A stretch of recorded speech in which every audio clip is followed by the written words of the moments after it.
Hi, everyone. Good evening, everyone. Welcome to Congresswoman Sherrill's Town Hall focused on the American Rescue Plan. My name is Jill Hirsch, and I am one of the Congresswoman's District Directors, along with Kelly Doucette, who is here on the line as well. We are going to wait for everyone to get logged. While we wait, I'm quickly going to run through some of our logistical information. Tonight, we are fortunate to have several wonderful partners who will speak to the ARP and how this plan is bringing resources back to New Jersey 11. We will begin the town hall with opening remarks from the Congresswoman and her guests, after which we will open up the line for questions. We had a large amount of pre-submitted questions, so we will have each of our guests answer with one of those as well. If you would like to ask a question, please press *3 on your phone. Again, that's *3 on your phone at any time, and you will be connected with one of our staff members and then put in the queue to ask your question live.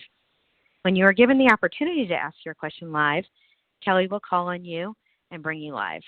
Please try to keep the question brief so that we can get to as many questions as possible in the time that we have together. If we do not get to your question today, you can email it to the Congresswoman by going to sherrill.house.gov/contact. As you know, after a year of all of these similar events, we are continuing to conduct our town halls virtually to respect current social distancing requirements and in order to keep everyone safe. We appreciate everyone calling in today and the time you took to join us. And without further delay, I will pass this over to Congresswoman Sherrill. Congresswoman? Hi, everyone. This is Congresswoman Sherrill. Thanks for joining us for tonight's American Rescue Plan Telephone Town Hall. This is our second town hall of 2021. The American Rescue Plan is a landmark piece of legislation that is bringing direct pandemic relief to New Jersey families, small businesses, and municipalities. Critical housing and food security support, tax credits, and stimulus checks are on their way. Yesterday, it was my honor to join First Lady Dr. Jill Biden at an elementary school in Burlington, New Jersey, as part of the White House's Help is Here tour. Hope is around the corner, and the relief we need is coming thanks to the ARP. The American Rescue Plan consists of $1.9 trillion of funding that targets many different areas of need. This package was designed to expand vaccine distribution efforts, help get kids back in school, get people back to work, support small businesses, and keep first responders on the job. I fought hard for state and local funding to be included and not to be reduced at the 11th hour, despite continued attempts to do so. So tonight I'll be joined by local officials and experts to help break down what different sections of the package will mean to your family and to New Jersey. To speak about state and local funding, I have a superstar bipartisan panel of mayors. We have Little Falls Mayor James Damiano, Rockaway Township Mayor Mike Puzio, and Bloomfield Mayor Mike Venezia. Carolyn Lake, the Executive Director of the Interfaith Food Pantry Network, is also here to answer questions about incoming food and housing security support. And finally, Dr. Eddy Bresnitz, Medical Advisor to the New Jersey Department of Health on the COVID-19 response, who joined us for our COVID vaccine town hall earlier this year. He's back to answer questions about the provisions to expand vaccinations, testing, and tracing. With that, I'd like to get right to questions. We've had quite a few pre-submitted for tonight's town hall, so I'm going to start by asking each of our guests one of the pre-submitted questions. If you have a question, you can dial *3 on your keypad at any time to be connected with someone on my staff, and you'll be placed in the queue to ask your question live. So here's the beginning question. The economic impact of this pandemic has been devastating, and no one has seen that more closely than our mayors, as it's reverberated through our main streets and devastated local budgets. The $1,400 stimulus checks, extended unemployment, and small business provisions in this bill will help stabilize our local economies and even have a multiplier effect. But I also fought hard for the state and local funding component of the American Rescue Plan, which will bring over $475 million to the counties and municipalities in NJ11, with every county and town receiving funding. We have 3 mayors with us tonight who can speak to the impact this funding will have. So Mayors Damiano, Puzio, and Venezia, thank you again for joining us tonight. Mayor Damiano, let's start with you. Rick from Morristown submitted a question asking, how will the local aid funds be distributed? Directly to the municipalities or through grants administered by the state? Mayor, can you talk a little bit about not only why these funds are so important, but how they are being paid out? Sure. Thank you, Congresswoman, for having me this evening. So as I understand it at the present time, what's going to happen is that the states will have to make an application to receive from the federal government 50% of the allocation, which will be provided, and they have to make that application within 60 days. And those funds will be provided within 30 days from that request. And the remaining 50% may be provided up to a year later.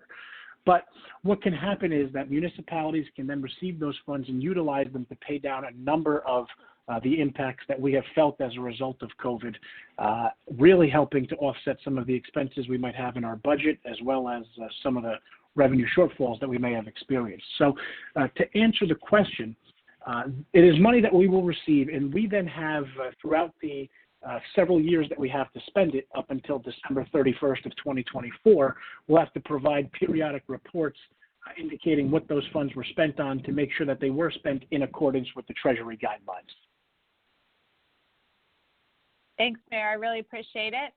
And now we'll go to Mayor Puzio with a small business question. Thanks again for joining us, Mayor. The ARP increases funding for PPP loans, creates a restaurant revitalization fund at SBA to offer assistance to restaurants and bars with 20 or fewer locations that have been hit hard by the pandemic, and offers COVID-19 emergency grants through the Economic Injury Disaster Loan Program, the EIDL program. Mayor Puzio, could you touch on how these small business loans have helped your town in the past and what the ARP will mean going forward for our local businesses? I know you have a special case in your town with the Rockaway Mall and the way in which that has impacted your revenue. Yes, I'd like to thank you for having me tonight. Rockaway Township is unique in that we do have the mall, and it's been very challenging even prior to the pandemic. Malls across the country have been facing different challenges as far as remaining stable. The pandemic has affected Rockaway in a unique way. We're a town, a very large town in Morris County, and we're comprised of many small businesses, and then we have on the larger spectrum, we have the mall. The funding is we've been trying to do over the past few years. The mall has been trying to increase their reinvent themselves and open up with more restaurants, more of an experience theme, and the pandemic has kind of shut that down. This money is going to be it's much needed because we have been trying to bring in restaurants, we have been trying to bring in those experiences to town, and the pandemic has, in a sense, stalled that. Without it, I don't know if the mall could survive. I don't know if the small businesses and some of the large businesses that are in the mall, I don't think they could weather the storm. So this money is, I can't say enough about how much help it's going to bring to our town, how much it's going to revitalize those businesses. It's going to be a domino effect. It's going to give people the opportunity to continue working. It's just really a domino effect for Rockaway Township in terms of keeping us as viable and offsetting the costs associated with having a mall in your town and just keeping things moving. That's great to hear on the ground, because my sense of this bill is it could really impact New Jersey for decades to come and how we move forward after this pandemic. As the president likes to say, build back better. I'd love to see a revitalization in so many areas, so many towns across our state, and I'm hoping this can be a bit of a springboard as we get everyone back to work. So keep me posted on how I can help, because I love that. So thanks so much to Mayor Puzio, Mayor Venezia. The American Rescue Plan provides the tools, nearly $130 billion, to help K-12 schools reopen safely. So what impact will that funding have on Bloomfield? And can you talk a little bit about what your town's plan is to safely reopen schools, Mayor Venezia? Thanks. Yeah, thank you, Congresswoman, and thank you for all your hard work in Washington to get this bill passed to provide funding. Bloomfield, our schools received just under $10 million under this plan. So far, our students have not entered school since September, so they plan on going back in April. But this funding is going to become very useful to make sure that the schools are fully opened by September so we could get the kids into school. Some of the things that they're looking to do is they're meeting with an architecture firm to try to update, obviously, the ventilation system, obviously make sure that, you could have proper screening, just everything possible that we can make sure that our kids are back in school full time, like is needed by, like the president is recommending.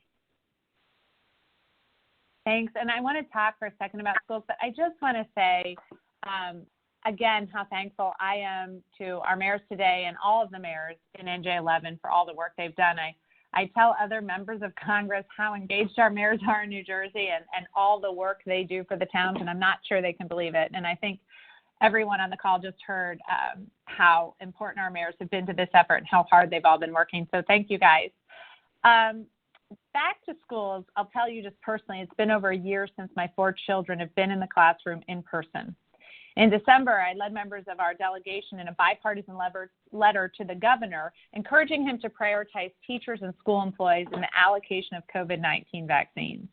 And I'm so happy that he's doing that, and I'm happy that with the American Rescue Plan, we're giving our state the resources to do just that. Because the growing achievement gaps, the exacerbation of existing disparities, and the learning loss is a real crisis in our country. The pandemic, it's always been my fear that if we don't address this pandemic could mean a lifetime of punishment for our students. In other words, a lifetime of underachievement because of this 1 year. So Dr. Fauci and the CDC have outlined guidelines, and today I introduced a resolution in support of the safe reopening of our schools, calling for the prioritization of teachers and vaccine distribution, and highlighting the impacts that school closures are having on students across the country. So next, I'd like to move to Carolyn Lake. COVID has greatly exacerbated the food and housing insecurity that already existed across the country and here in NJ11. Long before this crisis, our next guest has been a shining example of the work that our community does to address this, and she's been shining a light on the needs here, especially around childhood hunger. The ARP makes key investments in SNAP and WIC, while also providing $26 billion for emergency rental assistance and $10 billion for the Homeowner Assistance Fund.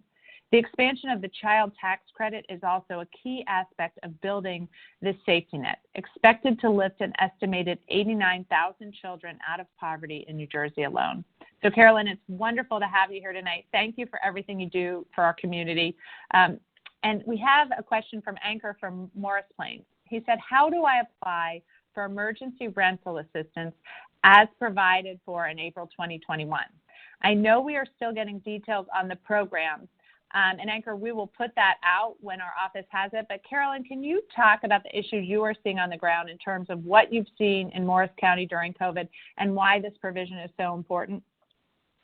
Yes, thank you very much, Congresswoman Sherrill. And I totally agree this provision is extremely important, but I would also add that they're all important. As you had mentioned, for the springboard to exist, for us to be able to push people back up and give them a good platform for recovery, the rental assistance, SNAP increases, the Homeowner Assistance Fund, all of these things are going to be very important tools for those of us and, the families on the ground that are struggling.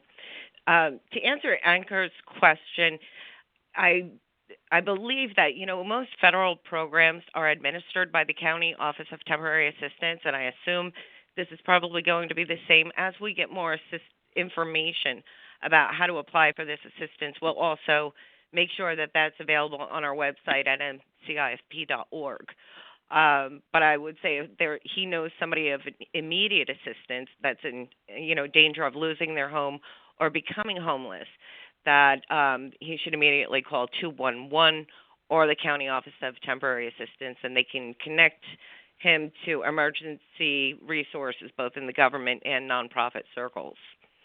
But though our primary focus here is on food security and nutrition resources, I would say that food security and housing security and affordable housing are inextricably linked. Prior to the pandemic, we did a survey among our clients to see what their housing situations were, to see if they were in danger of losing their houses. And what we found is that more than half of them were spending 60, 70, and even 80% of their monthly household income on rent. Here in Morris County, the median rent on a two-bedroom apartment is about $1,500 a month. So if you use the usual standard for calculating an affordable housing, that would be about $5,260 a month, or $63,000 a year in annual income from an affordability standpoint. Wow. Clearly, yes. Yeah. So clearly it's really difficult in any time here in New Jersey. Yeah, but especially during the pandemic.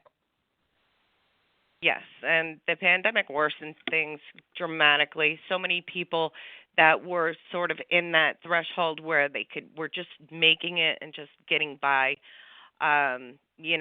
with closures and unemployment and people having hours cut back. I think it pushed a lot of folks over the edge. In April of last year, we saw a 200% increase in the number of new families seeking our assistance. I want to say that the CARES Act funding did exactly what it was supposed to do, and moving people into that SNAP threshold where they could achieve the maximum benefit, and then the little bit extra that's in this act is going to be able to give them that strong platform to be able to push themselves forward. Well, again, I think we can all see what incredible work you do and how important the work is, and especially during this time. And hopefully, and I think that the ARP will get people the resources they need to get through this pandemic. And as you mentioned, so many of the people that are in danger of homelessness have children. So making sure that our families are able to stay in their homes is critically important during this time.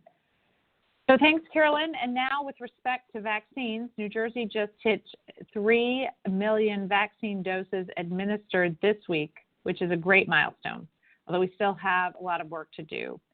The American Rescue Plan includes a $20 billion investment in increasing vaccine supply and then getting those doses distributed.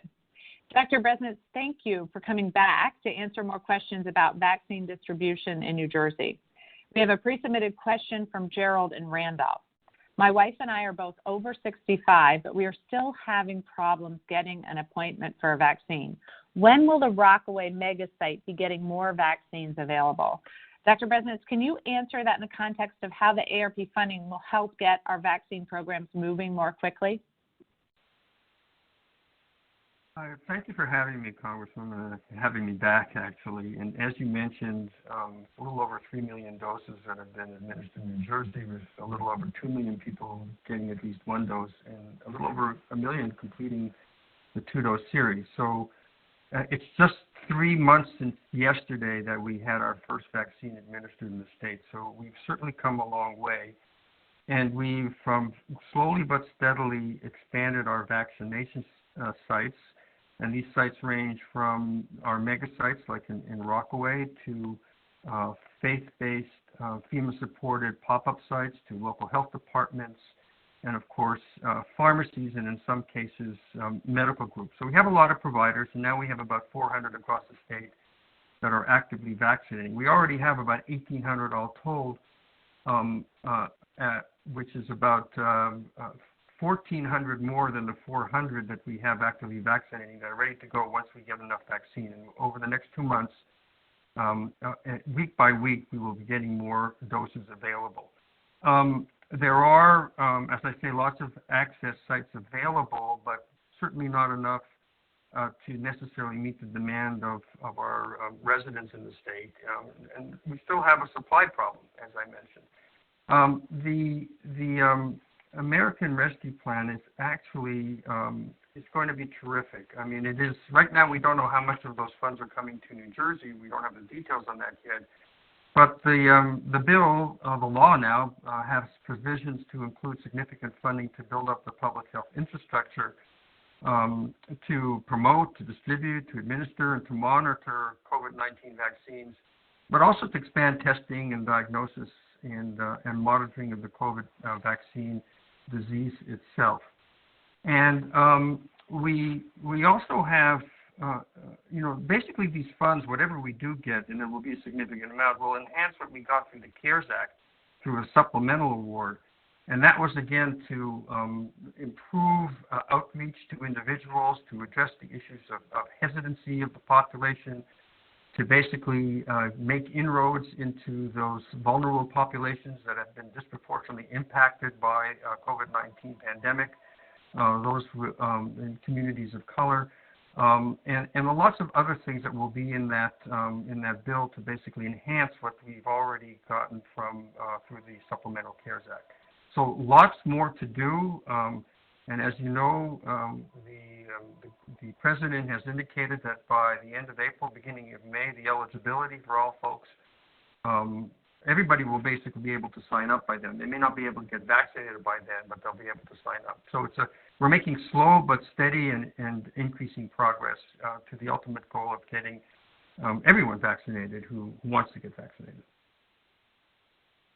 I'm looking forward to that day. And so I'm going to turn it over to Kelly Doucette, my other district director, so we can start taking your calls. Remember, if you have questions, you can dial *3 on your keypad at any time to be connected with someone on my staff, and you'll be placed in the queue to ask your question live. So, Kelly? Thank you, Congresswoman. We are going to jump right into our live questions. We have some great ones. And as we go along, I'll sprinkle in some of our pre-submitted questions as well. But we are going to start our questions off with Len from Chatham. Len, you're live on the line to ask your question. Thank you, Kelly, and thank you, panel, for a very interesting session. My question is, with the newest act that's been passed here in Chatham, we have a lot of mom and pop businesses, restaurants where one person or a couple are the ones that are doing A to Z to keep their business going. So how can we get the word out, and how can we help them kind of navigate through this process? Well, thanks so much for calling, Len. Great to hear from you. Obviously Chatham's downtown is such a gem because of all the great mom and pop stores. So I think what I'd encourage anyone to do on this call who has small businesses or restaurants in their communities that are struggling with federal programs, please reach out to my office. We have a dedicated caseworker in our office working with small businesses, and he regularly sends out updates from the SBA to small businesses who've reached out to him. Signing up for my newsletter is also a great way to hear about webinars and other events we are putting on that might be helpful for small businesses. We recently held one with the SBA and lenders to answer questions. As far as the American Rescue Plan, it further increases Paycheck Protection Program funding and expands nonprofit eligibility. It also includes $15 billion for COVID-19 emergency grants through the Economic Injury Disaster Loan or EIDL program, and $25 billion was allocated for a new program, the Restaurant Revitalization Fund, at the Small Business Association to offer assistance specifically to restaurants and bars with 20 or fewer locations that have been hit hard by the pandemic. And Chatham, like so many of our communities, some of the backbone of Main Street is really, and our downtown areas really are restaurants. And so to be able to protect them through this is, I think, critically important.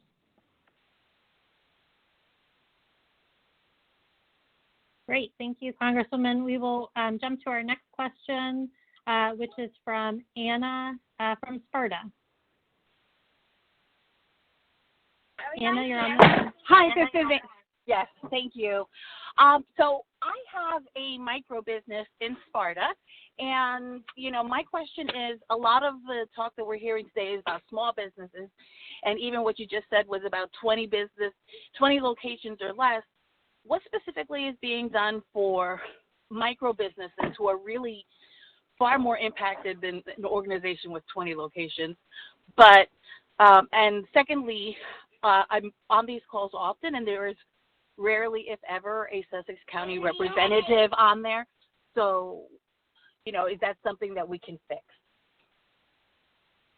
Well, thank you so much for calling, and we'll be sure to do that. I'm on the Sussex County Chamber every other week, so I'll be on that as well. And we have had great Sussex County representation, some of our smaller town meetings, such as with our veterans group that we just did, but we'll be sure to make sure we have some more representation on some of our town halls as well. So thanks for flagging that.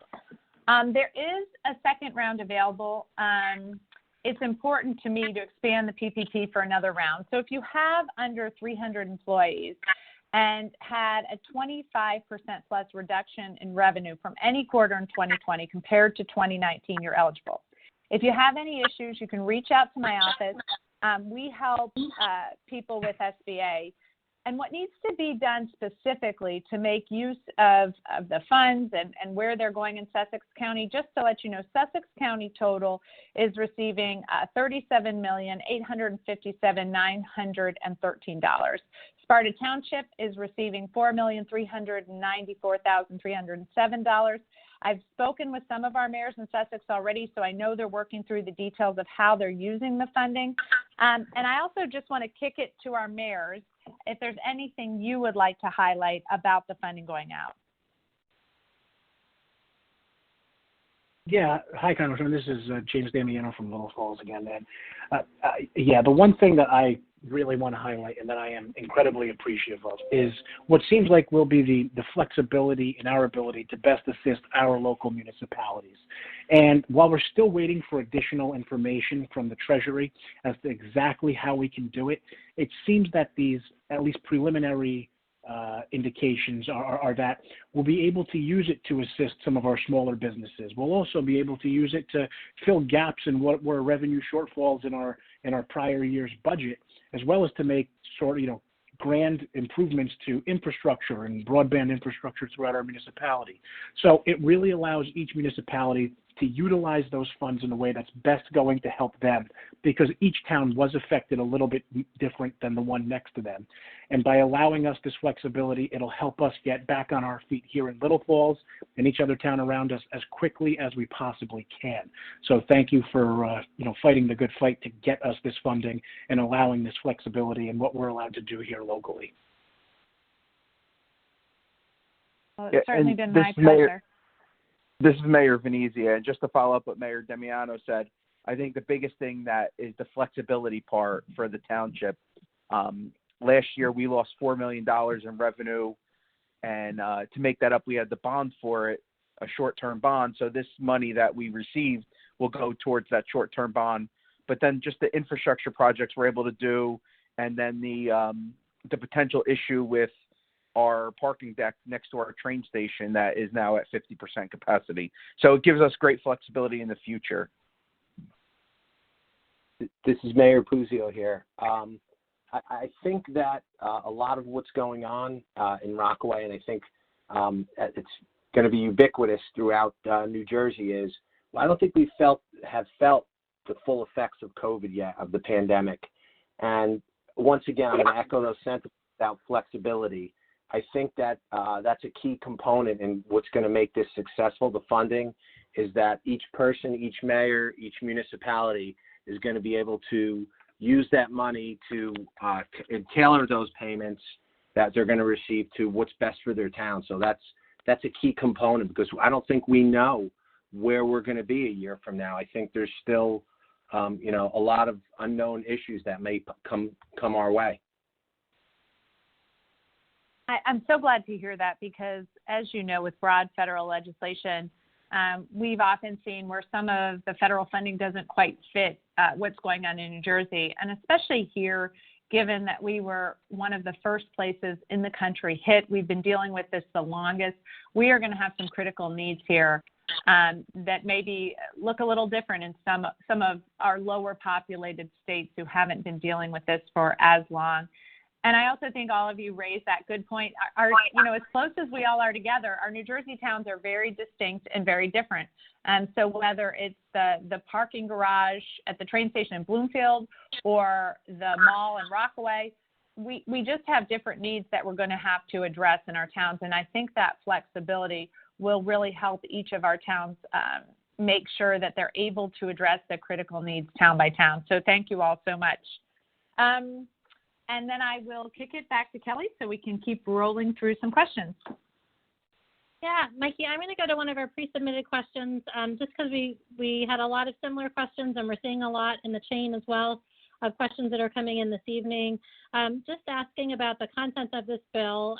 The one I'm going to read particularly is from Jason from Madison, asking why, if the COVID relief bill is named such, is only 9% actually going to COVID relief? Why is 92%, that is over $1.7 trillion, going to mostly blue states and foreign nations and non-citizens?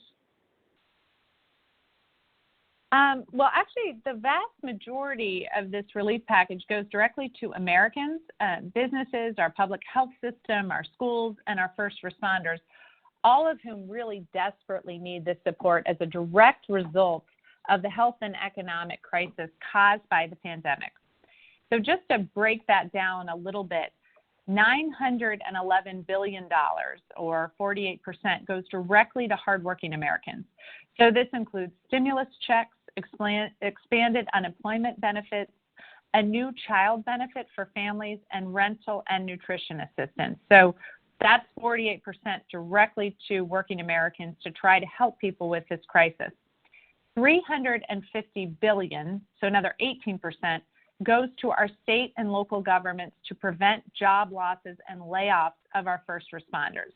So this isn't just a blue state issue. States like Florida and Texas have seen some of the largest revenue shortfalls in the country, due in their part, for Florida, to declines in tourism and energy-related revenue in Texas. So it's critical. We see $248 billion, or 13%, going to our vaccination, healthcare, and disaster response efforts. $177 billion, that's 9%, going to help reopen our schools. And $133 billion, that's 7%, goes to support our small businesses, restaurants, and farmers. So as you can hear, critical aid going out to the areas of the country that most need that aid to take care of people and help in our economic recovery. Everything else accounts for less than 5% of the entire package.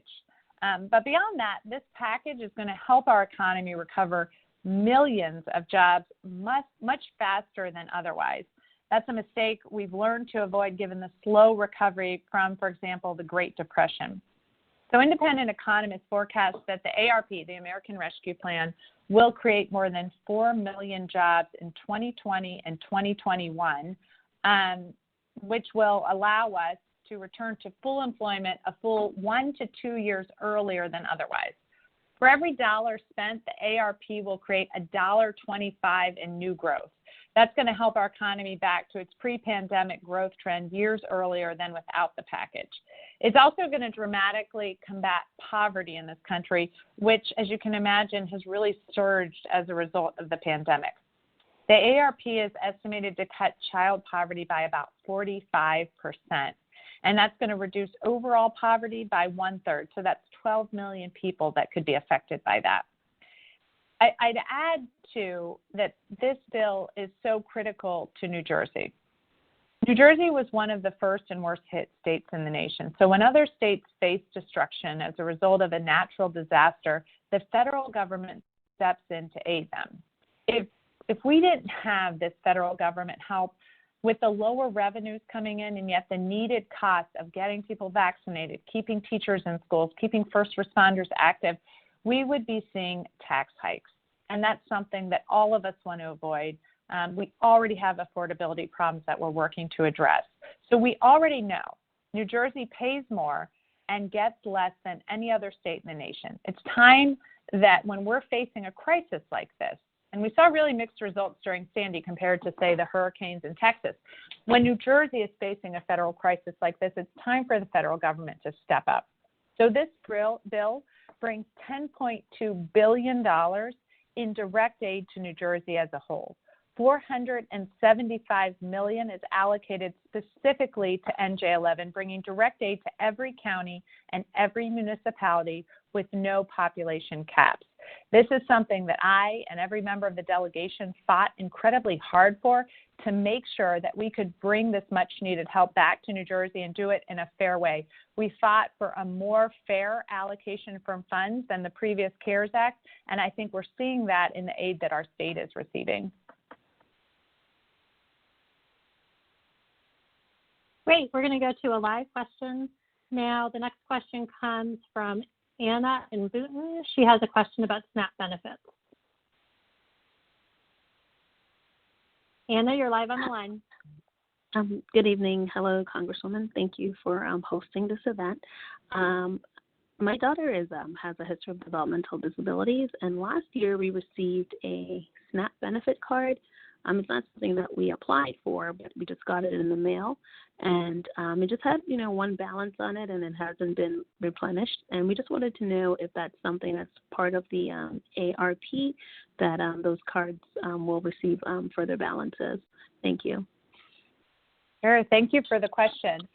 The American Rescue Plan makes key investments in SNAP and WIC, so it extends the SNAP maximum benefits by 15% through September 30th, 2021, and it provides $1.1 billion in additional SNAP administrative funds to states to help meet the demand of increased caseloads, and it allocates $800 million for WIC to support low-income women and infants. So I'm going to kick it to Carolyn to talk a bit about the SNAP program. But certainly, if you have further questions, please reach out to the office and we can look into your particular case. But Carolyn, you want to talk a little bit about the details of the SNAP program?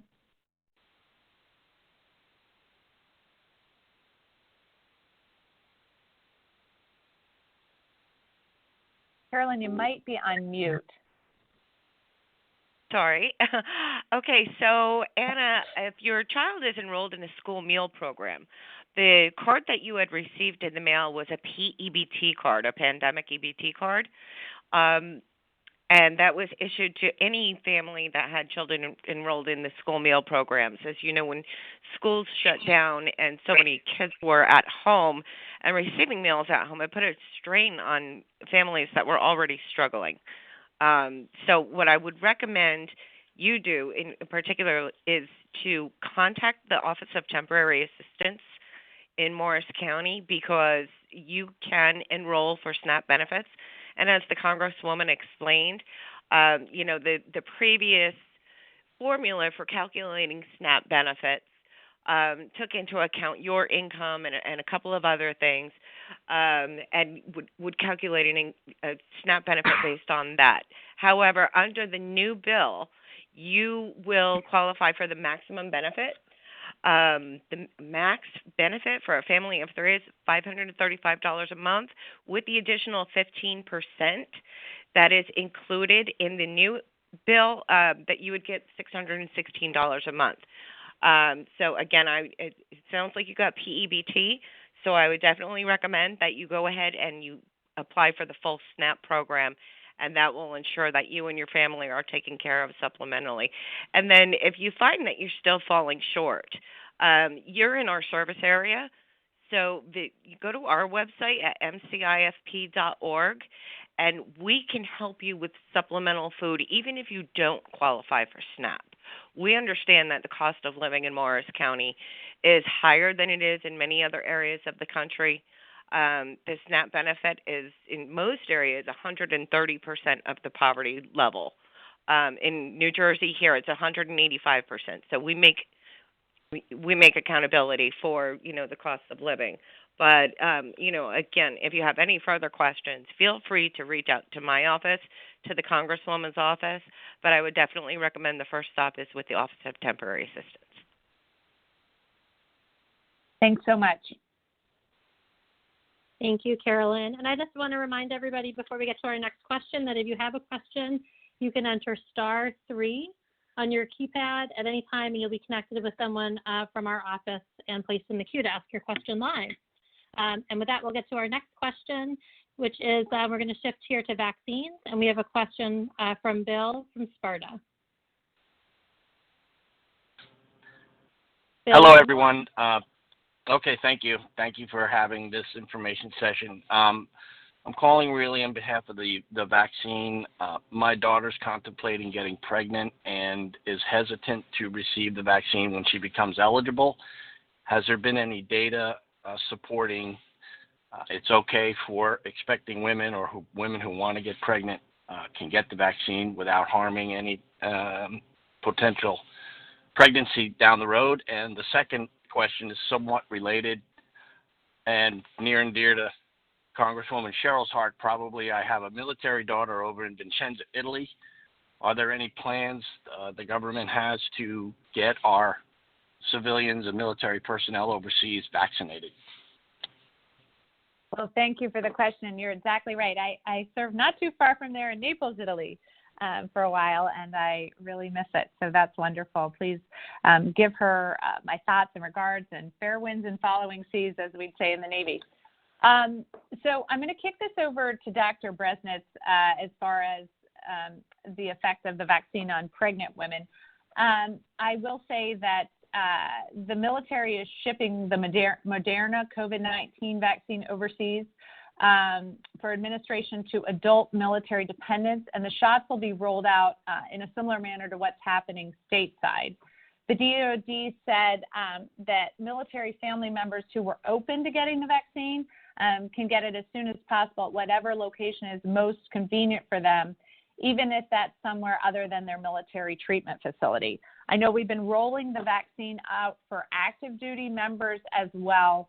The other question we often get is it mandatory in the military? Many of the shots I received in the military at that time were mandatory, but right now, because they're still under the emergency use authorization, those vaccines have not been made mandatory, but optional for military members. And now I'm going to turn it over for Dr. Bresnitz to discuss the effect of the vaccine and what's known about the vaccine and pregnant women. Thank you, Congresswoman. You know, that's a great question, and I can tell you personally that my daughter-in-law, who lives in California today, 2 hours ago, got her vaccine. She's in her third trimester, and that was with my encouragement. And so we have something in common there. You probably know that the vaccines that are available now, the free vaccines, are available through what's called an emergency use authorization. And those EUAs, as they're called, were based on clinical trials that the manufacturers conducted where they basically excluded pregnant women, but these were large trials, and it turned out that some women became pregnant during the trial. So they did have some data available during at the end of those trials before the EUA was granted, and there were no adverse events with those women who got vaccinated. Of course, now we have over 100, close to 100 million people in the country who've been vaccinated, and quite a few of them have been pregnant, and the CDC and the FDA that have been monitoring adverse effects, potential adverse events, have found no signals, if you will, of adverse events in pregnant women. So it continues to be something that's available to them. In addition, the Advisory Committee on Immunization Practices and the American College of Obstetricians and Gynecologists both recommended that pregnant women get vaccinated, and that's actually the guidance from the CDC. They too actually recommend that pregnant women can get vaccinated. The manufacturers, I'm not sure all of them, but some of them have established a registry for following women who may have been vaccinated, chosen to get vaccinated, post-authorizations.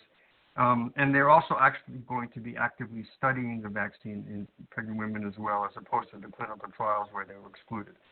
So there's a lot of data to support the fact that this vaccine is safe. Professional organizations and the federal government have basically said that pregnant women can get vaccinated, that there was no specific signals in those women that would indicate that there was an adverse event either to the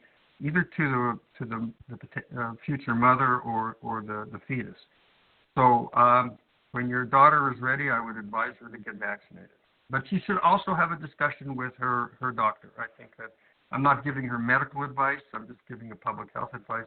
She should have a conversation with the physician before she goes ahead and gets vaccinated. Thanks so much, Dr. Bresnitz. Kelly?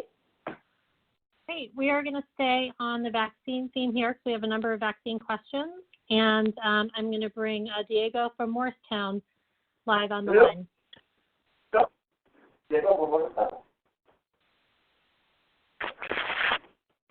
Hello, Diego. Are you there? Yes, I'm here. Hi, you're live on the line to ask your question.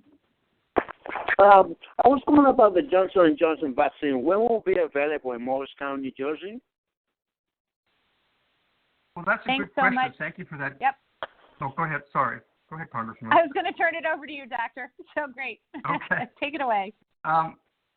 Well, the J&J vaccine or the Janssen vaccine, the Janssen is from the vaccine arm of J&J, had their single-dose vaccine authorized in late February. And so once it was authorized by the FDA and it was recommended by the CDC, Janssen basically shipped a limited number of doses of vaccine throughout the country. New Jersey got about, I think, around 73,000 doses, something like that. So not very much. And we were told in advance that it would, after that first week of shipment, it would be several weeks before we saw another shipment. So we're expecting to get more vaccine by the end of the month, by the last week in March, and then progressively more doses with each succeeding week, along with more doses of the other two vaccines. I can't say specifically when Morristown will get it or when the megasites might get it. The megasites have actually been using the Pfizer vaccine. I think because of their storage capabilities and their throughput, we've been using that vaccine in those sites. But there will be distributions of the Janssen vaccine throughout the state. It'll still be limited to certain situations, but as we get more, we're going to expand its capacity. We know there's a lot of interest by people to get it because it's single dose. Actually, there's fewer side effects than the other two vaccines, and people don't have to make an appointment to come back for the second dose. So there are advantages to that particular product. Well, thank you so much. Kelly? Yes, while we are asking our vaccine questions here, we have another one. Sorry, it just left my screen here. Another one from Riverdale. Laura from Riverdale has a question about resources for getting appointments. Laura, you're live on the line. Oh, yes, hi. Yes, I was just wondering if you knew or anyone knew of a better source that I could use to try to get an appointment, because I have used two already, and I really haven't heard anything. I am 63, and I'm a cancer patient, and I've just been trying to get an appointment. So maybe someone knows of a resource where you can get a quicker appointment. Well, thanks so much for asking the question. We have on our website resources by county to how you might be able to sign up or for a vaccine and where you go per county. But Dr. Bresnitz, do you have information on how best to sign up for a vaccine? Can you give me the website before you leave? Yes, and I'll give it again at the end. But okay. The website, yep, but you can go to our website at sherrill.house.gov, that's G-O-V as in Victor, /vaccine. And so that'll give you a list of the state and county portals as well as a federal VA portal for veterans. And the way you spell Sherrill, yeah, Sherrill is not it's not an easy internet one because of how you spell it. So it's Sherrill, SHERRILL .house.gov, house like the House of Representatives .gov, G-O-V /vaccine. Okay, got that. Great. And Dr. Bresnitz, do you have more information? Well, yes. I mean, I don't know that there's a best way. There's many different ways, as you alluded to. There's also our call center, which can be at 855-568-0545. That's open 7 days a week from 8 a.m. to 8 p.m. And they're more and more not only being able to register people, but actually if people are eligible, as it sounds like Laura is, to actually help them to potentially find an appointment. As I said in my opening comments, there are more and more sites that are becoming available throughout the state. Congresswoman, you have them listed on your site. But we have a lot of pharmacies that are getting more vaccines, CVS, Rite Aid, ShopRite, and local health departments. It is a challenge. It's been a challenge since mid-December when we started this program. It continues to be a challenge as more and more people become eligible, but we also have more and more vaccine available. I know Gerald from Randolph, who asked the original question about the specific mega site in Rockaway, they're getting about 14,000 doses a week, as are the other 5 mega sites around the state. That's a lot of doses. But again, the pharmacies are getting, many of these pharmacies are getting directions from the federal government. So contacting the pharmacies themselves to register there might be appropriate as well. And there are a number of local health departments that are getting doses as well. So there are many different ways. I can't say that one is better than the other. I think it's best to sort of don't put all your eggs in one basket, but you try to register in many places as possible. Thanks. And you can also call our office for guidance. And the office phone number is 973-526-5668.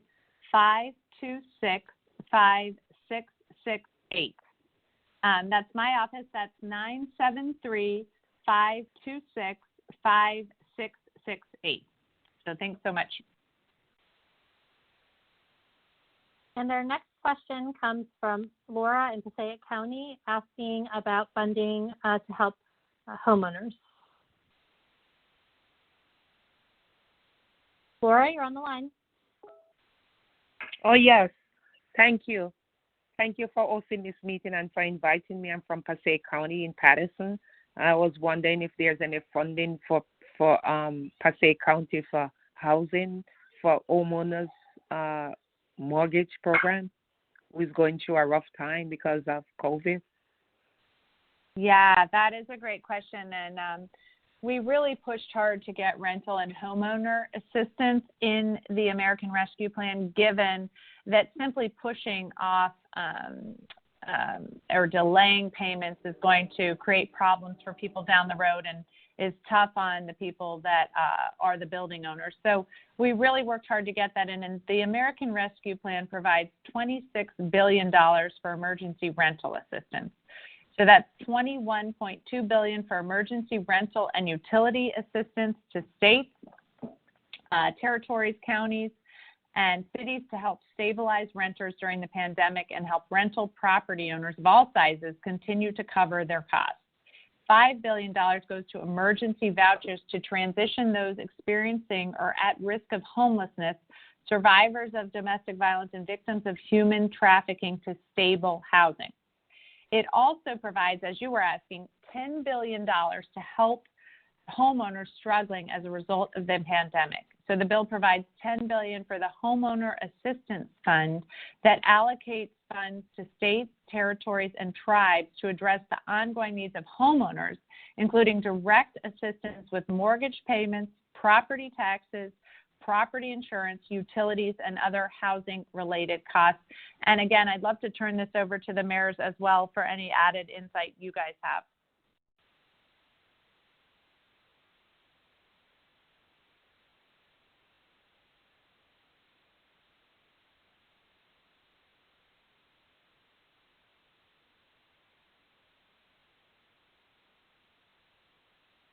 Not sure we have our mayors. We might have lost them, unfortunately, because we're coming up on the end of the call. So Hi, Congresswoman. This is James Damiano again. Oh, hey, Mayor. So again, this is something that I have received questions about time and time again from residents who have had and undergone, difficulties, but for COVID, they probably would have been okay. And it is such great news to be able to give all of these residents who have been struggling to make the basic life necessity payments, such as their mortgage or their rent payments. And it's such great news to be able to provide these individuals with information that they'll be able to, keep their heads above water, that they're not going to lose the housing that they have, things like that. So this is something that I believe is going to prove to be very, very beneficial to residents in every single community. And, this is just one of those life examples where, you never want to judge a book by its cover. It seems like people have everything together based upon a car that they drive or, something that they're wearing, but you really don't understand the difficulties that these people are going through in these unprecedented times. And again, this is another tremendous benefit that this plan is going to provide to residents, not only of Little Falls where I am, where, I'm the mayor, but nationwide. So thank you. Thanks, Mayor. That was really nicely said. And I so appreciate all of our mayors and Carolyn Lake and Dr. Bresnitz. Thanks again to Mayor Damiano, Mayor Puzio, and Mayor Venezia for joining us on the telephone town hall tonight. And thank you to all of the people who joined us for taking the time to talk with us here in the 11th District, to ask the questions that I'm sure many of your neighbors have, and to really engage in our government and our democracy. So thank you. Remember to register for the vaccine. You can register if you are currently eligible, or you can pre-register if you're not currently eligible through the state portal, your county's portal, or through a healthcare provider's portal if available. You can go to sherrill.house.gov/vaccine, and that is again Sherrill, SHERRILL.house.gov, Golf Oscar Victor, gov/vaccine for a list of the state and county portals, as well as a federal VA portal for veterans. If we didn't get to your question tonight, my team and I are ready to help you get an answer. So you can email my office at sherrill.house.gov/contact, or you can call our offices. Our DC office number is 202-225-5034, and our district office number is 973-526-5668. My casework team has been monitoring the questions, and I know there were a lot of questions about PPP and the stimulus checks, and we'll reach out to people as needed to see how we can help. You can also follow me on Facebook for the latest updates from my office, and I have a newsletter with coronavirus information and updates on my work in Washington, which you can sign up for at sherrill.house.gov. So thank you again, everyone. Stay safe, stay healthy, take care, and remember, help is on the way. So have a good one. Have a good night. Thanks.